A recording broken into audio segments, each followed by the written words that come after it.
I'm Aaron from PhoneDog.com, and if you're a Verizon customer, you're getting quite a few awesome Android handsets this holiday season. They've already announced and launched the Motorola Droid Razr. Now they're launching the HTC Resound. This is the second of 3 awesome Android phones coming this holiday season, the third being the Samsung Galaxy Nexus. Now this is packing a dual-core 1.5 GHz CPU, an 8-megapixel camera, a front-facing camera, and of course it's the first HTC device in the US to have Beats by Dr. Dre built into the device. So for $300 you get the phone, you get some iBeats headphones, and more in a nice 4G LTE package. Is this the device for you? Should you wait for the Galaxy Nexus? Or maybe you should even get the Motorola Droid Razr? We'll find out in the full review of the HTC Resound. But first, special love to my boys at Best Buy Mobile. When you go into Best Buy Mobile, you'll walk out working. When you get the Resound, they'll help you set up your email, your web, your camera settings, and more. So when you walk out that door, you're good to go. I'm doing a lot of pointing at the camera. Sorry about that. If you're watching it really close, it probably looks crazy. But enough of that, let's get into it. HTC Resound full review starts right now.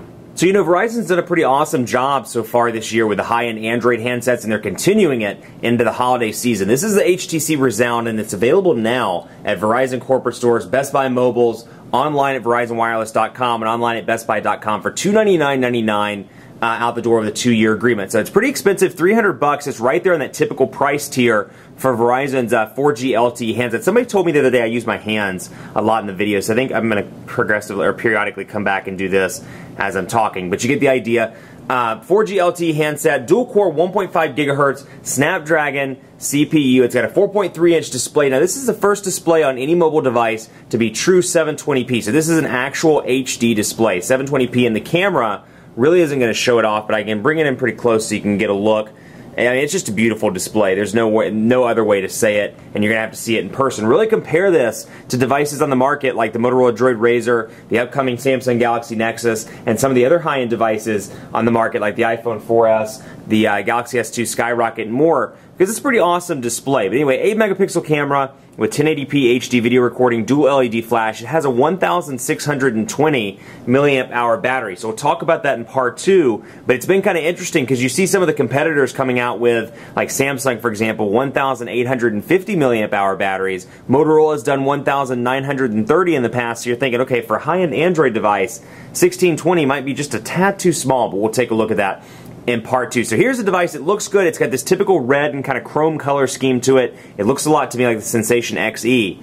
And you can see here red. Got some red accents down here, the capacitive buttons, and the capacitive buttons actually light up red. So you have home, menu, back, and search, and it looks a lot like the Droid Incredible 2, and it's not that much thicker. It is, you know, it's kind of funny because this one launched right after the Droid Razr, which is an incredibly thin device, and you know, it obviously does feel a little bit thicker after that, but still, in comparison, it's not too terribly bad. You got your battery door here with some texturized stuff on the back, or texturized cover, if you will. Red accents back here. First device, like I said in the intro, to support Beats by Dr. Dre in the US. So out of the box, you get a pair of iBeats headphones, and let me see if I have the box. I'll actually show you, because I want you to see these headphones and see what they look like, because I believe they're $99. I think the retail value of these are $99. I want to show you, because you do get this in the box. That's a nice, they're not there. Let's see here. What did I do with them? Oh, there they are. So you can see, I'm not to rehash the unboxing, but you get an idea. Pretty decent headphones, and you know, for $100 to get a pair of iBeats headphones is a nice little deal. Now, the downside to this is Beats only works in the actual music application. So if you're like me and you use Google Music, or you use something else, Amazon MP3, or you use some sort of proprietary program or app, if you will, to listen to your music, it's not going to work. Beats only works in the actual music application, so you have to get all your music over into the stock Android app in order for it to work. But what you will see is when I plug it in, it's going to say something like Beats Audio Connected. And you can see, well, it popped in the earbuds. Let me see if it says anything about Beats here. It's supposed to say Beats Connected. Let's see. I'll try that one more time. Maybe it's just the international version that does that, but with the Sensation XE, it would say Beats Connected. Let's see what it does here. Let me see if it does it in the library, or in the music app here. No go with that. I don't know why. Maybe it's just not turned on, or I have a setting turned off. I'm going to get some comments in the YouTube comments. They're going to be like, oh, you turned this or you left this turned off. But anyway, all apps, let's take a look at what comes pre-installed. You get a lot of Verizon stuff on this sucker. You get Backup Assistant. And the sad thing about that is none of it's uninstallable or able to be uninstalled. So you don't want Backup Assistant. You don't want VZ Navigator. You don't want Hot Pursuit. Too bad. Because, too bad, sucker. Because it's stuck on the device, and you can see it over here organized in the Verizon folder. So Backup Assistant, Blockbuster, Hot Pursuit, Amazon Kindle, Mobile Hotspot, IM, VCast Music, My Verizon Mobile, NFL Mobile, VZ Navigator, Verizon Video, which I don't know why it's not showing up in here, is also on here. Let's Golf 2, Slacker, Video Surf, and Visual Voicemail. Now, you'll notice a lot of things. This is running Android 2.3.5 with HTC Sense version 3.5. So the same version that runs on the HTC Rime, which is also on Verizon, but it's a little bit newer than the version that runs on the Thunderbolt, and even newer than the version that runs on the Evo 3D and the Sensation 4G. You can notice out of the gate here, a little bit of a different dock. You can see all apps, you can see personalized, so a lot of text below things, and you'll really notice some differences here if you're familiar with Sense, like Wi-Fi connections prioritized up at the top, and you've got mobile hotspot, mobile network, and you'll notice, again, this is just me being picky, but you'll see the checkboxes are slightly different. Wait for it to focus in. Come on now. Focus in. You know you want to. Let me see if I can get it to where it... And you can see the checkboxes are slightly different.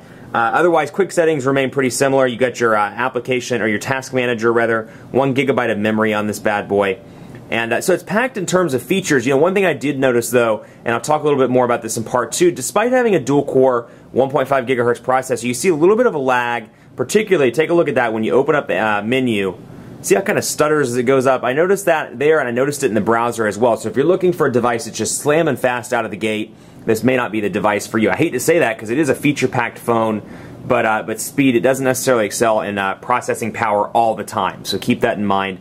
But quite a bit in the box, but Sense 3.5, like I said, 7 home screens here. You have the same carousel effect that you've seen on the Evo 3D and on some of the other new HTC devices. Now, again, differences, very minor, but let me pull back the phone application here so I can get rid of my call history, and I'll show you some of the differences once I do that. Remove call history. We're going to delete all those, and because I've been using it and testing it as my personal device. So it's a little bit different here when you scroll back and forth between groups and call history and people and phone. And likewise, when you go into people, and we'll take a look here at Rick James, for example, you can see the home phone number, the message. No real differences here, but what you will notice is the menu down here is slightly different. You'll see details, you'll see thread, and when I click on thread, it brings up messages, email, and call history all in one little, well, for lack of a better word, thread.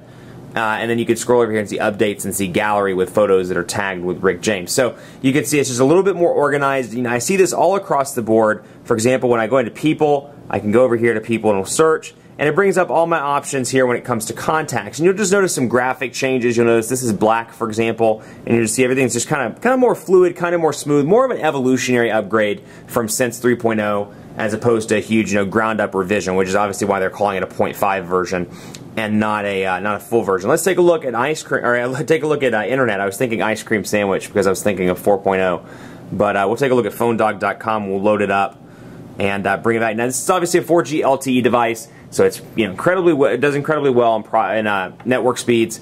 And you can see here, PhoneDog is loading up, and it loads up relatively quickly. Now, granted, there is a 4G LTE repeater that I'm staring at right now on the building right beside my office, but still.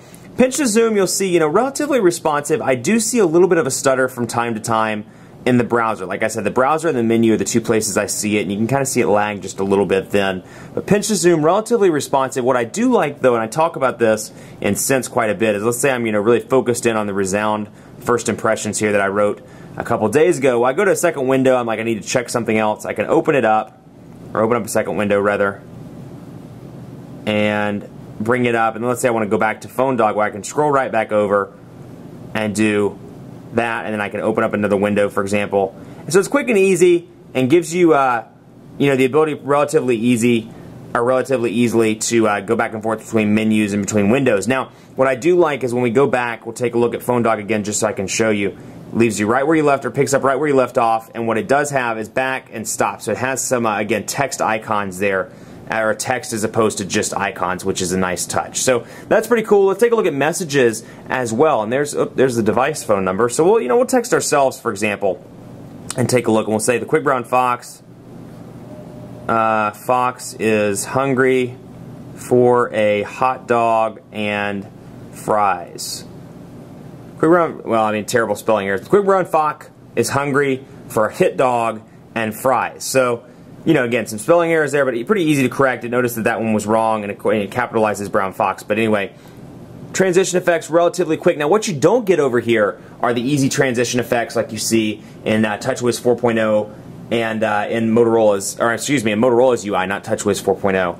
But you know, so that kind of fools the eye a little bit, even though it's a relatively quick transition. Because it's so blocky, you're thinking this is kind of ugly, as opposed to a transition like Windows Phone 7 or Motorola's custom UI. But you do get the keyboard, the stock HTC keyboard out of the box, and what you'll notice is there's no option to change over to another keyboard. But let me see if I have it turned on, and I do. What you do have is HTC's what's called trace input. So you kind of have two keyboards in one here, where you have one keyboard, you know, you're hunting and pecking away, so you can say, hey there, and then all of a sudden you can switch and say, how are you doing?